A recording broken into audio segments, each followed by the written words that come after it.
Was. Parfait. Dans cette vidéo, nous allons voir ce que sont les classes.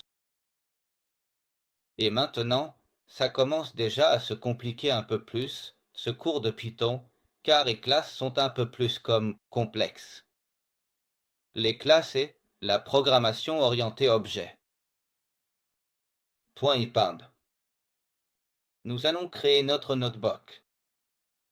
Parfait. Nous sélectionnons notre noyau, comme toujours, celui de Python. D'accord, et pas mal de théorie, parce que là, ça commence à prendre un taux de consistance. Eh bien, ce seront les classes et la programmation orientée objet. D'accord, parfait. Bon, une définition générale de ce qu'est une classe.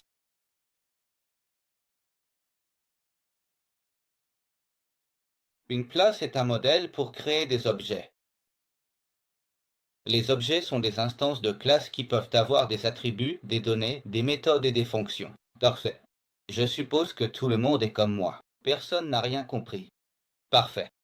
Eh bien, tout simplement, je vais maintenant vous donner quelques exemples théoriques pour que vous compreniez, d'accord? Et maintenant, on va vous expliquer un peu. En gros, une classe, tout comme une fonction encapsulait du code, on prenait, une boucle et on la mettait dans une fonction, ou on prenait, plusieurs, lignes de code, on les mettait dans une fonction et on pouvait réutiliser cette fonction, non? Eh bien, une classe, en gros, si tu veux voir ça de mon point de vue, c'est que, elle contient plusieurs fonctions, d'accord? Dans ce cas, à quoi sert une classe dans la vie réelle? Eh bien, elles sont utiles pour modéliser des choses ou des concepts et programmer de manière organisée, d'accord? Prenons l'exemple du compte bancaire, c'est celui qu'on va faire aujourd'hui. En gros, un compte bancaire. Qu'est-ce qu'un compte bancaire possède? Eh bien, il aura, avant tout le compte lui-même. Ensuite, dans un compte bancaire, tu peux, déposer de l'argent, tu peux retirer de l'argent. Un compte bancaire a un titulaire de compte, d'accord? Chacun de ces exemples, c'est une fonction qui, par exemple, déposer peut être quelques lignes de code qui ajoutent de l'argent sur le compte. Donc vous avez déjà un peu l'idée que cela englobe des fonctions, englobe des méthodes ou des attributs, et c'est ce qu'on appelle une classe, d'accord? Parfait, donc les caractéristiques d'une classe sont essentiellement celles-ci.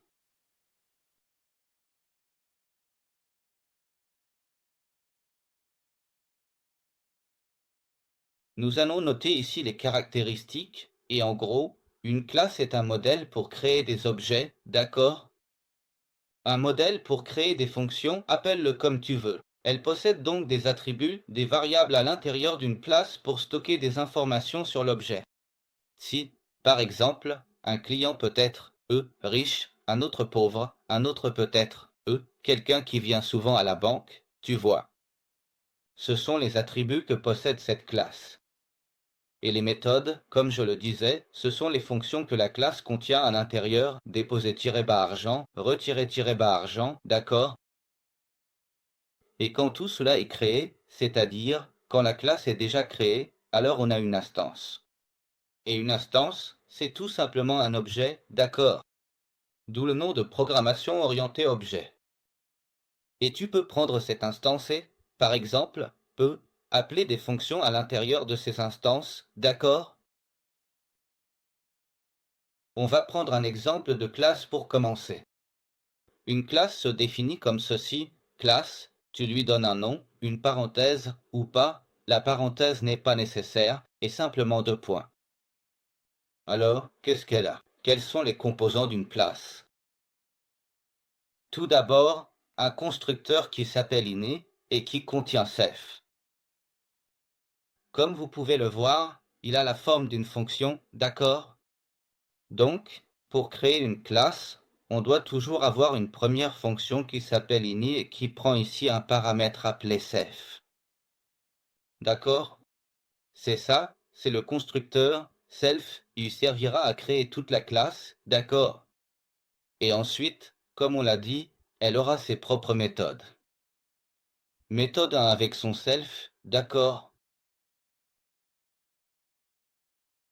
Et ensuite, la méthode 2.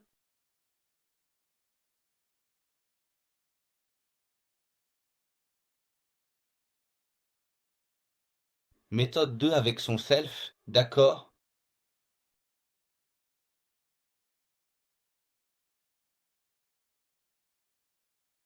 Voilà, parfait. Eh bien, maintenant la classe serait déjà créée, d'accord. Et il faudrait, bon, mettre ici un return pour qu'elle renvoie quelque chose. Parfait. Et il ne manquerait plus que l'instance, qui serait ceci, le nom. Donc, ce nom est maintenant un objet et je peux l'appeler. On va le créer.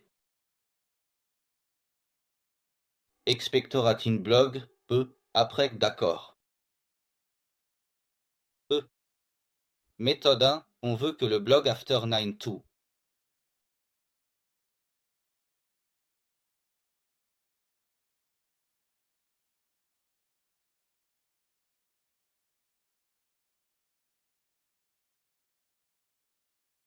D'accord, je crois que ce n'est pas ça, c'est impossible. Oh, oh, oh, d'accord, voyons voir.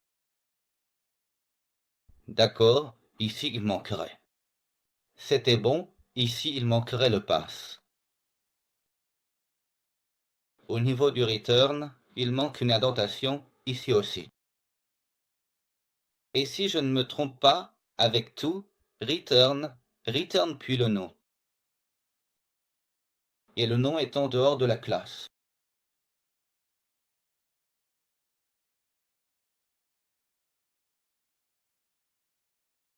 Alors, attends, regarde ça, j'avais oublié de le mettre.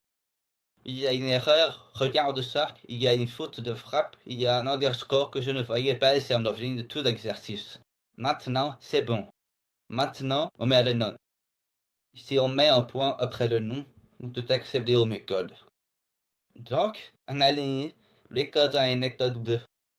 Pour que vous voyez, on appelle ça un objet, d'accord? Et tu peux attribuer aux fonctions qu'il contient. Parfait. Bon, cela étant dit, on va faire une vraie classe et arrêtons avec les exemples. Mais ça, ce serait le corps d'une classe.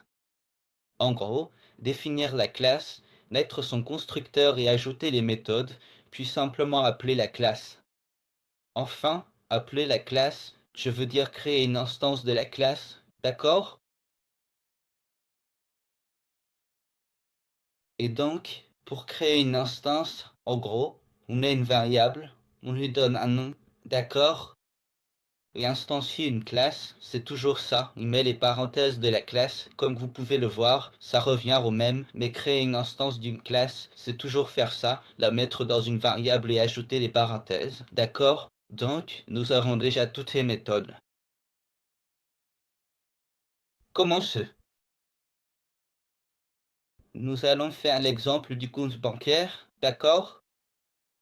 Et tout sera plus clair pour toi.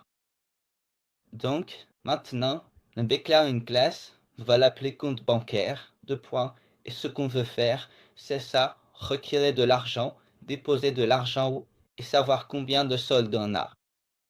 Tous ceci sont des méthodes qu'il faut rajouter. Donc, lors de la définition d'une classe, il faut mettre un constructeur qui s'appellera ini et qui contiendra un self. D'accord, très bien. Alors maintenant, question. Quels attributs possède ma classe? Qu'est-ce que j'entends par attribut? Eh bien, chaque compte bancaire a un propriétaire, d'accord?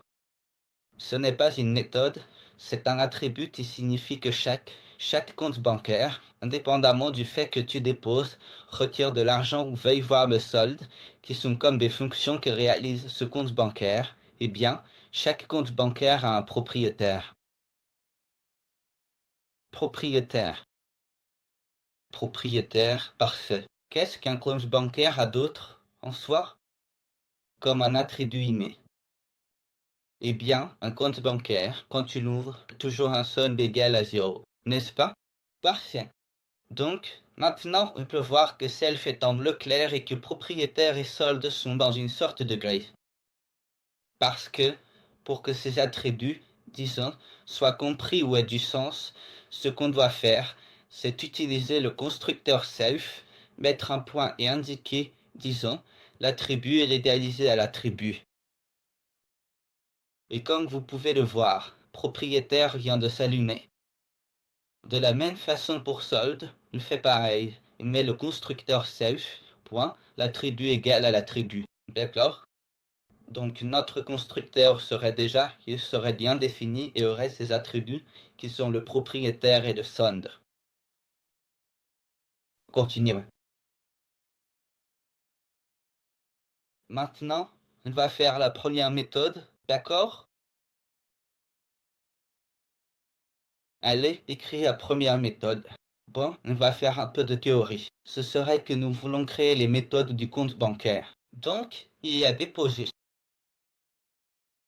Ensuite, ce qu'on va faire, c'est retirer. Et puis, l'autre méthode serait MLN, vérifier le solde. Vérifier le solde. Voilà, ce sont les trois méthodes que nous voulons développer. D'accord? Donc, def déposer. Et comme tu travailles avec des classes, ce sera toujours ce paramètre, donc son self, son constructeur, pour pouvoir, disons, travailler. Alors, quel attribut va prendre la méthode déposer? Eh bien, un montant d'argent, d'accord? Et comme on peut le voir, ça continue, c'est-à-dire que c'est passé en gris clair. Et ce que tu vas faire maintenant, c'est, d'accord, faire un selfie, il faudrait mettre le montant idéalisé, disons, au montant. Cependant, réfléchissons à une chose. De quoi dépend le dépôt? Cela dépend de l'attribut solde. C'est-à-dire que tu es en train de mettre, enfin, tu déposes dans le solde, d'accord? Alors, que se passe-t-il quand tu déposes? Tu déposes toujours de l'argent, c'est toujours positif. D'accord?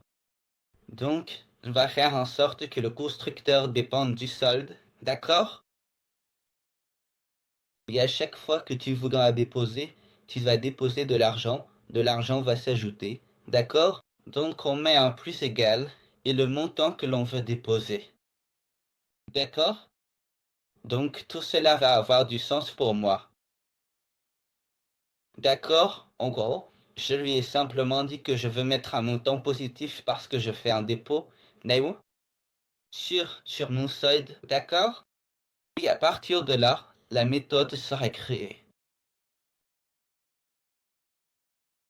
D'accord, et pour vérifier que la fonction marche correctement, on va mettre un petit commentaire que je vais copier, d'accord, qui est simplement ça, vous le savez déjà, c'est affiche-moi le montant qui a été déposé et ensuite indique-moi le nouveau solde que nous avons, d'accord? C'est simplement pour vérifier que lorsque j'ai exécuté la méthode, elle a bien fonctionné. Là, retirez-vous. Comment retirer? Eh bien, ce serait la même chose. Retirer self, virgule et un montant, d'accord? Parce qu'on veut, on veut retirer une somme d'argent. Donc, maintenant ce sera l'inverse, non? Donc, self, on veut modifier le solde, mais cette fois on veut le faire en négatif. Pardon, en négatif. On va le faire. C'est-à-dire, ce serait le montant à retirer en négatif, d'accord? Mais dans ce cas, on va plutôt vérifier parce qu'on ne peut jamais retirer le solde. C'est-à-dire, on ne peut jamais retirer le solde. En fait, on ne peut jamais retirer une somme d'argent qui dépasse ton solde, d'accord? Si tu as 1000 euros sur le compte, tu peux retirer 1000 euros, tu ne peux pas en retirer 1100. Par conséquent, le solde doit toujours être supérieur au montant à retirer, d'accord? Donc, Le paramètre serait déjà défini et maintenant, il ne resterait plus qu'à faire ce que nous avons fait plus haut, c'est-à-dire, retirer à nouveau le solde, d'accord? Alors, finissons d'abord ceci. Faute insuffisant, d'accord? D'accord, c'est que je fais une erreur que vous ne voyez pas, d'accord? Ici, au moment de retirer, tu peux retirer de l'argent, d'accord? En retirant la somme, ce serait une option, donc je retire de l'argent, mais je ne peux pas retirer plus d'argent que ce que tu as. Si tu as 1000 euros, tu ne peux pas retirer 1000 cents. Donc, il faudrait une condition. Alors, si le solde est, inférieur. Eh bien, super. Si le solde est, inférieur au montant que tu veux retirer, d'accord? Tu as des fonds insuffisants, d'accord? Sinon, si tu veux retirer, 100 euros et que tu as moins sur le compte, d'accord? Eh bien, ce serait simplement comme la commande précédente. Je veux retirer une somme de mon solde, d'accord? Imprimer. Bon, on va le copier. Parfait. Donc, ce serait, l'option, tu as retiré un montant et ton nouveau solde est de temps, d'accord? Parfait. Alors, maintenant, la dernière chose qu'il nous reste à faire, c'est de créer la méthode pour vérifier le solde. Donc, pareil, fonction obtenir solde, d'accord? Pareil, constructeur de self, 3 petits points, et qu'est-ce que je veux voir? Simplement auto-équilibré, pour simplement vérifier quel équilibre j'ai. D'accord, cela dit, je crée une variable que j'appelle compte. J'instancie ma classe, d'accord, compte bancaire. Et maintenant, dans mon compte bancaire, comme je l'ai vu dans le constructeur, je lui ai mis deux attributs qui étaient propriétaire et solde, d'accord? Donc, maintenant, je pense que si j'exécute ce code, ça va me donner une erreur. Ici, il me dit, il voit les deux points du if. Voyons ce qui s'affiche. Qui voit? Il me dit, le constructeur de compte bancaire a besoin que tu mettes le propriétaire, sinon ça ne fonctionne pas. Et il doit aussi me donner le solde initial. Bon, le solde initial est déjà à 0, d'accord? Que je le définis ici. Donc, tu dois au moins indiquer le propriétaire. On va mettre Fran, d'accord? On écrit le code et le compte bancaire, c'est-à-dire l'objet compte bancaire, est maintenant bien défini, d'accord? Parfait. Alors, maintenant, on va s'amuser avec ça. Nous avons notre compte, d'accord? Et comme nous l'avons dit, notre compte est actuellement à 0. Eh bien, notre compte va demander notre solde, obtenir le solde. Comme vous pouvez le voir avec le point, tu peux déjà, en fait, entrer dans la classe et utiliser cette fonction pour vérifier le solde que nous avons. Donc, je pense que comme ça, nous verrons vous trouver l'équilibre. D'accord. D'accord, parfait. En appelant la fonction qui se trouve dans mon objet, qui est le compte à l'intérieur de la classe, vous voyez comme c'est cool. C'est-à-dire que j'ai déjà créé un objet en Python qui a 3 classes, d'accord? Et j'ai appelé la première classe, la première fonction. Obtenir le solde. En ce moment, j'ai 0 euros, d'accord? Pourquoi ai-je 0 euros? Parce que je l'ai défini ici, d'accord? Donc, comme j'ai 0 euros, ce que je vais faire maintenant, c'est mettre de l'argent dedans. Compte, point. Déposer. Et on va y mettre 500 euros, d'accord? D'accord, donc 500 ont été déposés. Votre nouveau solde est de 5 cents. Parfait. Maintenant, je vais essayer de retirer 1000 euros, d'accord? Et je vous rappelle que nous avions écrit peu. Je vais essayer de retirer 1000 euros, voyons ce qui se passe. Ah, eh bien, regardez, j'ai retiré 1000 euros et il m'a laissé faire, donc le nouveau solde est moins 5 cents. Cela veut dire que ma fonction a échoué ici parce qu'elle aurait dû m'indiquer fonds insuffisant. Voyons un peu ce qui s'est passé.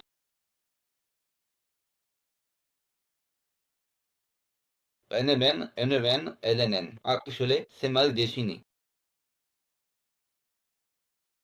Si le montant est supérieur au solde, je crois que je l'avais bien dit à l'oral.